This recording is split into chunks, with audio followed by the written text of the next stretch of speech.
This is Marty with Marty's Diesel, and today I would like to go over what happens if you install one of our fuel systems, primarily for the old body style trucks, and for whatever reason it seems as though the pump's not working.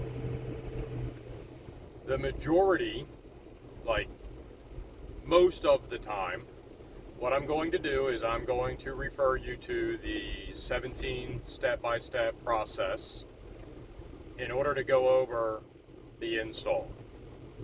I'm going to ask for some photos of the install. And the reason that I ask for these photos is because it helps me see how the system was installed, and I can check things very quickly, very easily, without asking a bunch of questions. For example, take a look at the wiring harness. For example, I can take a look at how the filters are put on. I can take a look at the arrows on the filter bases. I can make sure that the gauges are installed in the correct location. I can make sure that the regulator looks like it's adjusted properly. So we typically ask for photos front to back.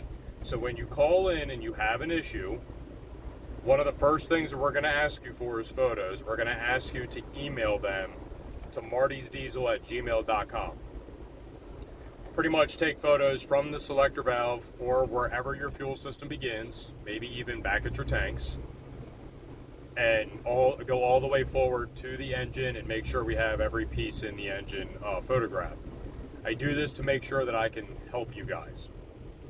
Now this video is specifically for guys who have installed their fuel system and then very rapidly or very quickly had an issue. Sometimes people don't even get out of their driveway, or sometimes they turn the key on and they don't actually have fuel pressure. Now 100% of the time, this is not because the pump took a shit or was a bad pump right out of the box. That never happens. Not once in 15-year history has that ever been a problem with our fuel systems. Because either the manufacturer or we do what's called end-of-the-line testing. We make sure that those fuel pumps work properly and meet our standards, okay, before they get put into your kit and shipped to you. So 100% of the time, you will never have a dead-on-arrival pump. Normally, step one is to have you do an electrical diag, and let's make sure that you're getting 12-volt power and ground to your fuel pump. You have to make sure that you use the ground for the fuel pump as well as the power for the fuel pump. Do not use the ground anywhere else, okay? Make sure you use the power and ground at the fuel pump. And what I want you to do is I want you to scrape off the liquid electrical tape off of the two studs, and I want to make sure that you're testing for power and ground there. If you are not getting power and ground to the pump, this video is not for you. What I want you to do is I want you to follow our flow chart and or our video that talks about electrical diag, which is always step one for why a pump is not running, okay? Or sounds bad or sounds weak or whatever. Now that you verified that you have power and ground to the fuel pump, we're going to go back to that 17-step process, and we're going to take a look at how your lines are set up in the valley. Remember when I mentioned that we are going to ask for photos? During these photos with these photos that you send me, I'm going to be looking for the tag that's going to be attached to the line that is attached to your fuel pump replacement fitting. If it's not there, it's going to make it very difficult for me to help you over the phone identify if you have your lines backwards up in the valley. That is usually the most common thing that people do wrong. They switch the lines in the valley. They have their feed on the return and the return on the feed. We are very explicit with the instructions and include the tag on the feed to make sure that you can't switch them. Once you verified through step, I think it's like 6, 7, or 8 or whatever it is, that you do not have those lines backwards, okay, we're going to move on to what your numbers were in the bucket. But before I get there, let's talk about what happens if you have those lines switched in the valley.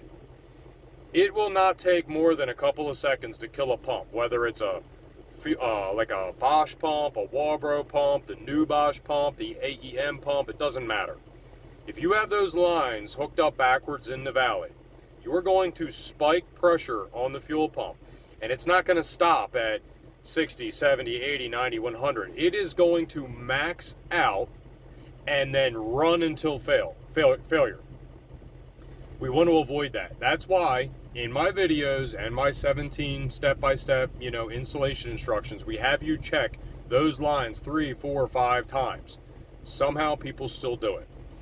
In the event that you ran the pump in this configuration, there is a good chance that you're going to have to purchase a new fuel pump and put it on in order to get up and running. Here is the next thing that people typically run into issues with. They overlook, or they do not perform the test where you run your feed line and your return line into a bucket before you hook it up to the selector valve. By skipping this step, you are not giving the fuel system a chance to essentially prove itself. You will never have a dead on arrival pump. I promise you that. So if you skip this step, okay, and then you hook it right up to your selector valve and you have high vacuum and you skip that step too, where it tells you to test your front and rear tank, this is probably the second most common way that people have failed fuel pumps shortly after install. Let me say this again. You will not receive a dead on arrival fuel pump from Marty's Diesel, and if your fuel pump fails shortly thereafter of install, it is most likely either going to be that the lines were hooked up incorrectly in the valley, or that you bypassed the vacuum test readings, or the vacuum reading tests. If you followed those tests, I promise you, you're not going to have a fuel pump problem. Now, this video is focusing primarily on what happens when somebody has a fuel pump failure directly after install. I am going to follow up with another video that talks about what happens when a fuel pump fails after 100 miles or 300 miles or 500 miles or 1,000 miles or even 10,000 miles. But long story short, you must follow directions, because if you don't, there's a good chance that your fuel pump's going to fail directly after install, and it's not going to be because the fuel pump's at fault. As a reminder, we do not warranty those fuel pumps in any one of our kits for the old body styles that are non-competition related. So anything with the Walbro, anything with either one of the Bosches or the AEMs that we sell, we do not warranty the fuel pump. There are a couple of reasons why. Number one is that we sell this fuel system at the best price point you can possibly buy the kit for. You will not find a more complete kit for less money on the internet, or one with as high of quality either. I do not sell these fuel systems to really make a living. I have a complete, fully functioning 4-bay shop where we can fit 8 trucks in it, and that's my main source of income. I'm not sitting here trying to peddle a fuel system to you guys just to make $1. Sure, we make money on the fuel systems, but that's not why I do it. I do it because so many old body style guys need this product. This is a niche market. This is a niche item that really people need. It's a great way to bring your 1990s model truck into the 2000s. And if you do it properly, you'll be doing it very reliably. So not only, number one, do we do it, we don't warranty the pumps because of that, but then the second reason is because I know for a fact that every pump that you get from me is not going to fail right out of the box. If it fails, we always find that there is a contributing factor. In the past, I used to have customers send me all failed fuel pumps back to the shop, and I would take them apart and I would look at them. I could typically tell what occurred, and it's pretty simple to see once you open up the fuel pumps. So in order to combat that, I've done two things now. I made the Bosch fuel systems and the Walbro fuel systems the same price. I have also added a couple of other goodies into the fuel system as of December of 2023.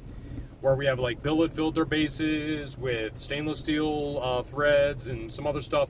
But now on my Walbro kit, I actually send out a free one-time replacement. You don't have to worry about calling me for a warranty or anything like that, because it is physically impossible to have 2 fuel pumps fail on the same truck. Once again, in order to combat this problem as well, when we assemble these fuel systems, they're going to come out of one batch of fuel pumps. And when we throw in the spare, this spare fuel pump is going to come out of a different batch of fuel pumps. They're never going to be simultaneous in production. They're going to be weeks, if not months apart in production. So once again, the chances of having 2 bad fuel pumps or a bad fuel pump that, came out of the same batch, it's not going to happen. Not for Marty's Diesel. We also draw a line on our fuel pumps. And if that line is never lined up between the pump body and the casing, okay, that right there is another thing that we have learned that can cause those fuel pumps to fail. You'll never get one from Marty's Diesel where that line's not lined up. The only time that happens is when people get the new fuel pumps and they don't follow our video on how to install the new fuel pump, and they end up spinning the pump body inside of the casing. When that happens, the fuel pump can fail right away. The fuel pump can fail. It could be a dead on arrival pump, but it's not. It's dead because somebody installed it wrong, or it could fail in the next 100, 500, 1,000 miles. So really, the summary of this video is, before you do the install, please watch our videos. Please follow the 17 step-by-step process for the install. Please do not bypass any steps. And please make sure that when you call in with a problem, that you have photos of your fuel system that highlight that tag that's on the fuel pump replacement fitting in the valley, and that it shows your vacuum lines, your vacuum gauge and your fuel pressure gauge where they belong. And it also shows, or be ready to tell us about your vacuum readings. You should have at least 3 vacuum readings, if not 5, depending on when your truck developed a problem. So I'm going to do another video that's going to talk about what happens when a customer experiences a fuel pump failure 500, 1,000 miles or whatever later after a fuel system install. This is Marty with Marty's Diesel, and hopefully you enjoyed my video. Thanks. Bye.